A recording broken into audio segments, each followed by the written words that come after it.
இல்ல தமிழ்நாட்டு மக்கள் ஏன் இவ்வளோ அறிவு இல்லாத ஒரு சமூகமா இருக்கிறாங்கன்னு உண்மையிலே தெரியல.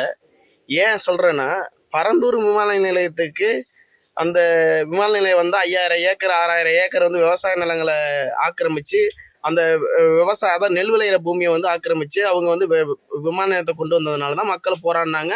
தொடர்ச்சியாக நாம் தமிழ் கட்சி தலைமை ஒருங்கிணைப்ப செந்தமிழ் சீமான் தலைமை நிறைய ஆர்ப்பாட்டம் நடந்துச்சு.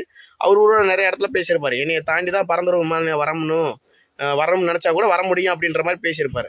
ஆனால் இன்னைக்கு தலைமையில் வெற்றி கழகம் சார்பாக இந்த பரந்தூர் விமான நிலையம் கைவிடப்பட்டுச்சு அப்படின்னு சொன்னோம்னேவும் பரந்தூர் மக்கள் பூரா விவசாயிகள் பூரா எல்லாத்துக்கும் இனிப்பு வழங்கி விஜய்க்கு நன்றி சொல்லிக்கிட்டு இருக்காங்க. உங்களுக்கு உண்மையில அறிவு இல்லைங்களா? நீங்கள் ஏன் போராடினீங்க? பரந்தூர் விமான நிலையம் வரக்கூடாதுன்னு போராடினீங்களா? விவசாய நிலங்களை முழுமையாக ஆக்கிரமிச்சிட்டாங்க. எங்கிட்ட அந்த இடத்த அப்புறம் பிடிங்கிட்டாங்க. இன்னைக்கு நம்ம வாழ தகுதி இல்லாத நிலைமையில நம்ம இருக்கோம் தான் நீங்கள் போராடினீங்க. இன்னைக்கு என்ன சொல்லிருக்காங்க? நீங்கள் விஜய்க்கு நன்றி சொல்றதுக்கு முன்னாடி அவங்க சொல்லிருக்க அறிக்கையில் என்ன இருக்குன்னா, விமான நிலையம் தான் வராது, ஆனால் அந்த நிலத்தை விவசாய நிலங்களை கைப்பற்றினாங்க இல்லைங்களா, அது உங்களுக்கு திருப்பி தரமாட்டாங்க. ஏன்னா அதில் வேற கம்பெனி கொண்டு வராங்களாம். புரிஞ்சுங்களா? அதாவது அரசாங்கத்தால் கைப்படுத்தின இடங்கள் திரும்ப தரப்படாது. அந்த இடத்துல வேற கம்பெனி கொண்டு வர போகிறாங்களாம்.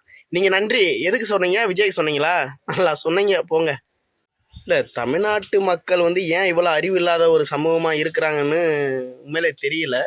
ஏன் சொல்கிறேன்னா, பரந்தூர் விமான நிலையத்துக்கு அந்த விமான நிலையம் 5000 ஏக்கர் 6000 ஏக்கர் விவசாய நிலங்களை ஆக்கிரமித்து அந்த அதான் நெல் விளையிற பூமியை ஆக்கிரமித்து அவங்க விமான நிலையத்தை கொண்டு வந்ததுனால தான் மக்கள் போராடினாங்க.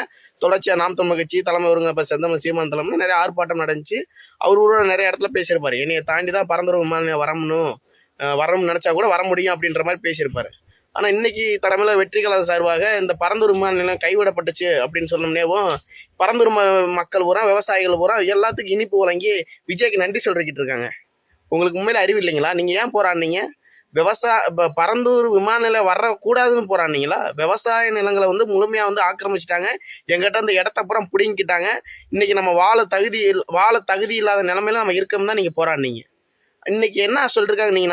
நீங்கள் விஜய்க்கு நன்றி சொல்றதுக்கு முன்னாடி அவங்க சொல்லிருக்க அறிக்கையில் என்ன இருக்குன்னா, விமான நிலையம் தான் வராது, ஆனால் அந்த நிலத்தை விவசாய நிலங்களை கைப்பற்றினாங்க இல்லைங்களா, அது உங்களுக்கு திருப்பி தரமாட்டாங்க. ஏன்னா அதில் வேற கம்பெனி கொண்டு வராங்களாம். புரிஞ்சுங்களா? அதாவது அரசாங்கத்தால் கைப்படுத்தின இடங்கள் திரும்ப தரப்படாது. அந்த இடத்துல வேற கம்பெனி கொண்டு வர போகிறாங்களாம். நீங்கள் நன்றி எதுக்கு சொன்னீங்க? விஜய்க்கு சொன்னீங்களா? நல்லா சொன்னீங்க, போங்க.